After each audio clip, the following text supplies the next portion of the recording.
Hello, in this video we're going to talk through how to run the butterfly director code in a gazebo simulation of a panda robot. This is very similar to the steps that would be carried out to run the code on a real robot. However, you can refer to the documentation on the exact steps on how to do this. So we'll start by taking a look at the code, which is provided along with the documentation. So there's two main code files. We have Panda Light Paint, which is the main commands which we've created, and there's frames.py, which is the Python file which contains the coordinate sequence for a specific animation. So let's start by taking a look at Panda Light, and I'll talk through what are the things that you can change if you're having issues running the code.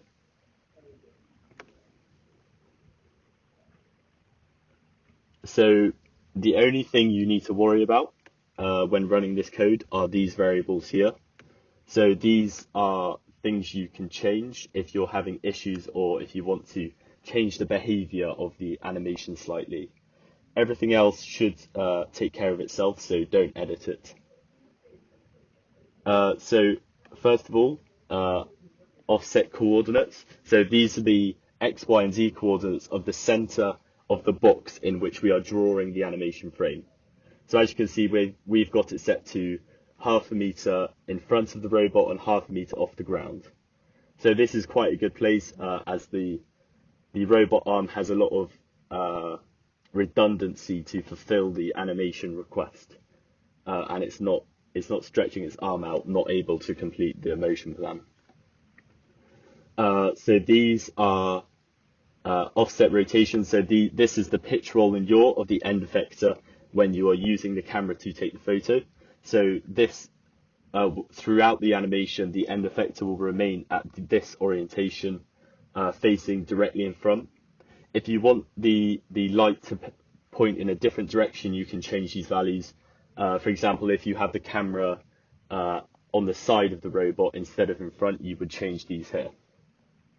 Shake angle simply is the amount the end effector will shake when it's indicating to you to start the frame. Frame scale is very important.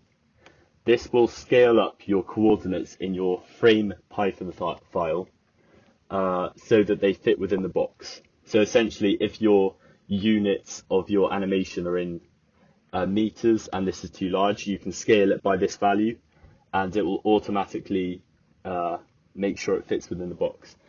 So if your frames are too large, simply reduce this value here.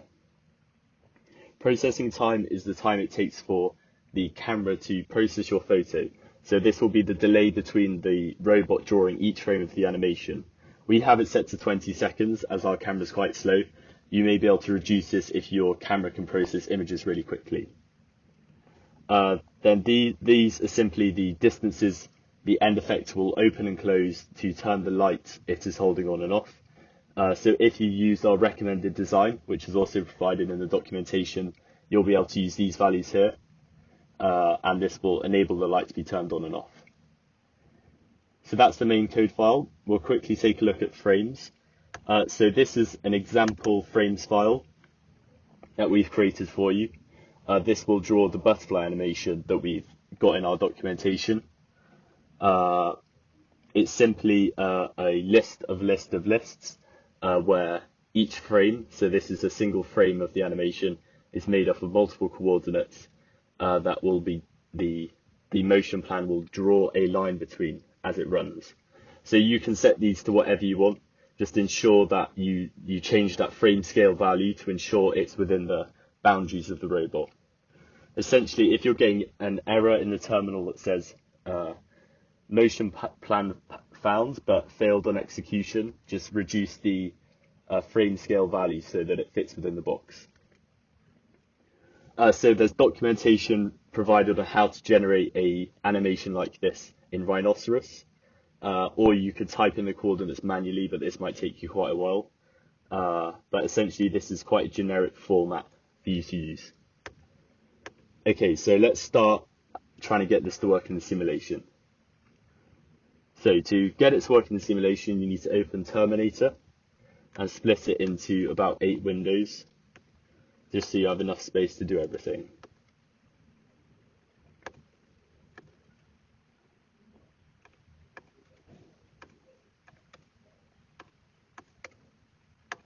Okay, so the first thing I'm going to do is launch ROS core,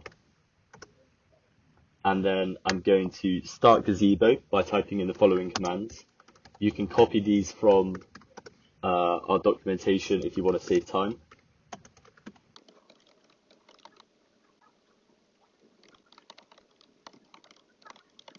So we've launched Gazebo, which is the simulator.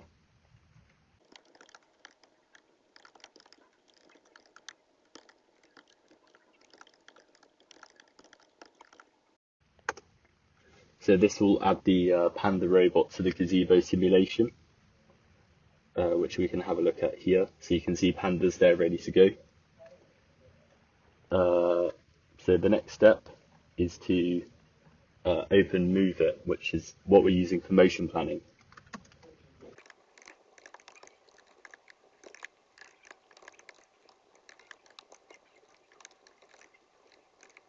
So yeah, there we're launching Move It. So we need to add motion planning to this so that it can actually calculate a motion plan. So go on Add and then Motion Planning, and you'll see it gets added on the left here. So here we go. So we need to change the planning scene topic to planning scene here. So this is so that it matches the name we've given it in our code. And also planning request, we're going to change to Panda arm, because we want to control the whole arm, not just the hand at the end. Okay, so that's set up. Now the next step is to link the two. So you do this by typing in these commands.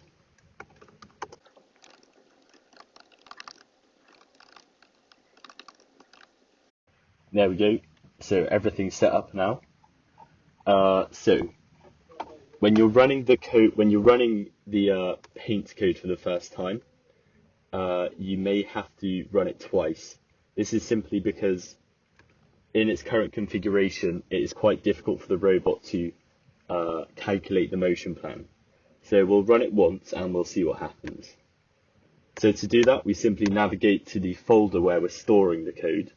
So you can see that here. So Home, Catkin, Workspace, Source, Franklin Gazebo, Scripts, and it's in Final. And you can see the name of it there. So I'm just going to navigate to that folder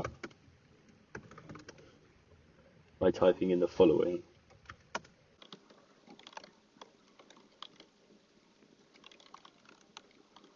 And then it was in a folder called Final, so we'll go to there.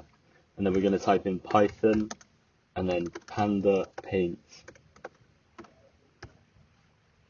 Let's just see what it was called again. I forgot.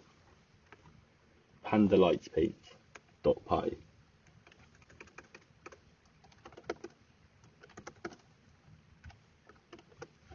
Okay, so that should be running now.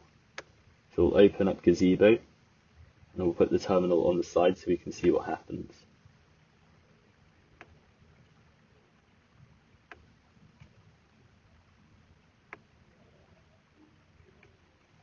So you can see here it says no motion plan found, no execution attempted. So essentially what's happening is, in this current configuration of the robot, it can't find a motion plan. Arvis can't find a motion plan to get it to the start position. So if you were executing this on the real robot, this wouldn't be an issue, as you wouldn't start it in this orientation. But in this situation, what we're going to do is let it run for a while until it finds a motion plan to get to the origin. And then once that's happened, the Gazebo model of the robot will be at a good starting position, so we can run the code again without any errors. So again, this won't happen in real life, so you won't have any problems there, but for the purposes of the simulation, you're going to have to run it twice. Okay, so you can see now it's finally found the motion plan, and it's executing one of the frames. So we can now stop the simulation and run it again. So let's do Control-C to cancel the current code running, and you'll have to wait a short while for it to do that. So as you can see, the gazebo robot is now in a good starting position. So this reflects more what it would be like in the real world, rather than pointing straight up into the sky in an awkward position. So what we're going to do is you can just press up on the keyboard and enter to run the same thing again. And this time we should not have any issues and it should run perfectly.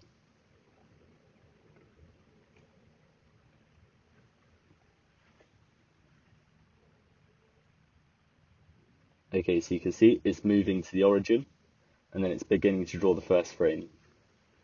So we'll zoom in on this a bit so you can see better.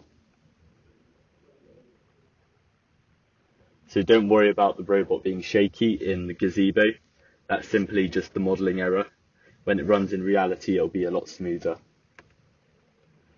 So we should also be able to see it calculating the motion plan in RViz. So we'll just wait for it to calculate the next motion plan and you'll see. There we go. So this is the visualization of the motion planning.